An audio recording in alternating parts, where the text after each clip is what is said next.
The future.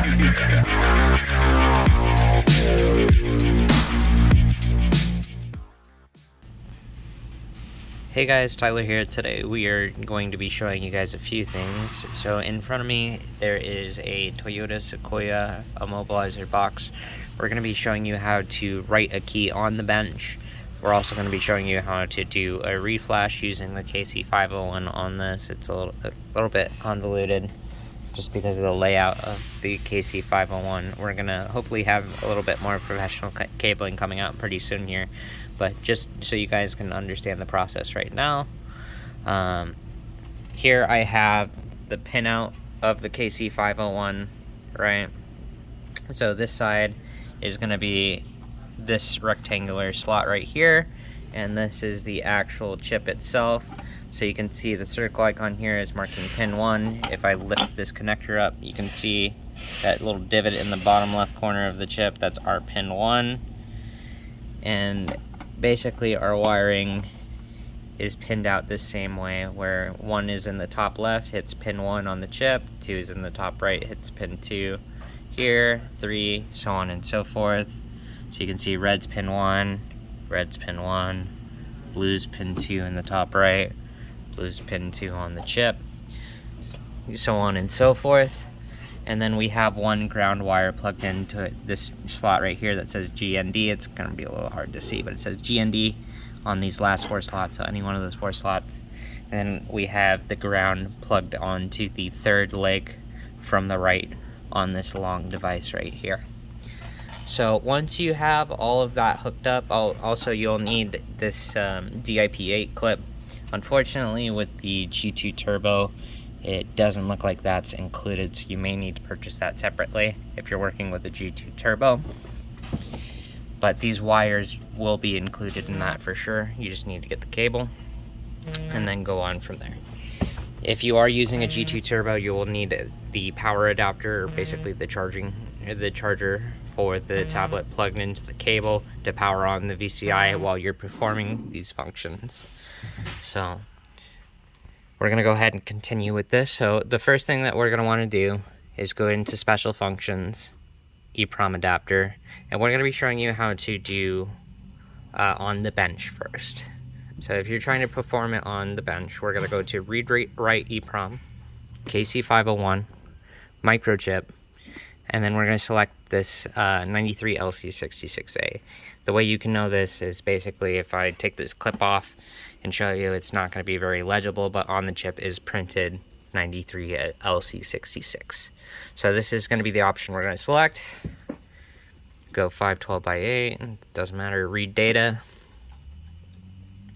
And it's going to read the existing file off of the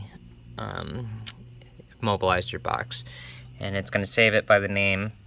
It is going to be basically the date and time that you read it out. So we're going to hit yes, okay. It says, do you want to edit, just to show that there is data in this Immobilizer box. We'll go back. So now we have it read and backed up. So now what we're going to do is we're going to back all the way out. And we're going to go into the immobilization screen. We're going to hit agree. We're going to go Toyota USA. We're going to go key, by vehicle, and we're going to select Sequoia, non-proximity, and we're going to select this year range that says 2003 to 2007. And now you'll see first this read EEPROM, load EEPROM. Unfortunately, right now the read EEPROM is not working, so I'll have to get them to correct it, which is why we had to go into the EEPROM menu and select it manually to get the file. Eventually, this we'll report this and get them to fix this to where this works. But we're going to go to load EEPROM, right? Hit OK, and it's going to have us select that file that we read, which is this one right here. Again, it's listed by the date and time. So we'll go ahead and select that file, hit yes, and it's going to show you all of the keys that are currently programmed to that Immobilizer box. You can see here, key 1 through 3 are taken, and then also key 5 is taken. So I believe 1 through 3 are going to be master slots, and then 4 through 6 are probably going to be valet. I don't know that for certain, but if it's all keys lost anyway, you can just write over one of these slots. If it's add a key, you may need to read the original key with a cloner and just verify which of these it is first, so that way you don't overwrite the customer's existing key. But let's say it's all keys lost. I'll go ahead and select key 1, and it may be hard to see, but this is actually highlighted. It's not very easy to tell, but it is highlighted. So I have key 1 highlighted right now. And what I'm going to do is I'm going to hit input key. It says put the key into the slot. So I have a separate transponder chip right here. I'm going to go ahead and just drop it in the slot right there. We're going to hit OK. And it's going to take the data from that transponder chip, and it's going to overwrite slot 1. And there it will show us the data for it. So you can see right here it says DD7 is the last 3 of that, and the new chip is 192. So we're going to overwrite the old one, and now it changed slot 1 to the new key. And now that we've done that, all we got to do is hit this save dump file option and hit OK. Now again, it's kind of broken right now, and we're going to get them to fix it. You should be able to just hit the right dump right here and overwrite the file, so that way you don't have to back all the way out of the menu, but it's broken right now, so we're going to go back and we're going to do it manually. We're going to go back in Special Functions, EEPROM Adapter, Read-Write EEPROM, KC501, and then microchip 93 LC66A 512x8, and then now we're going to hit write data, and we're basically going to flash over the old file with the new file, which should be this one right here, the 0621 13, yeah, this one. So we're gonna select yes on that file. We're going to overwrite that file.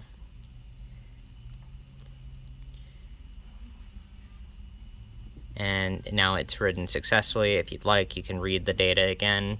If you know what you're looking for, you can see the data will have changed a little bit to reflect the new transponder chip. But otherwise, yeah, it should be good to go at this point. So all you would have to do is reinsert the immobilizer box back in the car, pop this in a key, and this will start the car. So now we're also going to show you the reflash if you don't want to go through that method. So we'll go ahead back out. So if you want to do a virginize or a reflash from this EEPROM adapter menu, I'll go ahead and back out all the way to the beginning just so there's no confusion. We'll go to Special Functions, EEPROM Adapter. We'll go Data Initialization, OK. We'll go Toyota, this Immobilizer Initialization, 4C chip, Sequoia, and it says 02 to 03, but it should say 03 to 07, so that's a clerical error on our part. So we're going to go 02, 03, and we're going to select Immo box right here. And we're going to select KC501 because we have the KC501 plugged in. Select this option. So before it does anything, it's going to read and back up the existing file on it, so you can name it whatever you want, and hit yes. If I view it, this is the existing file, the one that we just wrote to it about a minute ago. If I hit back now, it'll say file is saved. Do you want to continue? I'm going to hit yes, and it's going to actually perform the reflash now, and it's basically rewriting that file to a virgin file now. And now the file, if we go back and read it the manual way again, just to show you.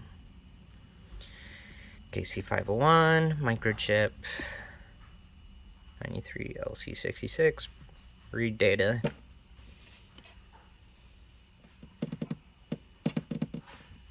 Back up, okay. You edit, you can see it's now a virgin file. It's mostly Fs. There's a little bit of data down here that's necessary, but most of it is F, so it's a virgin file now. So that's that whole process.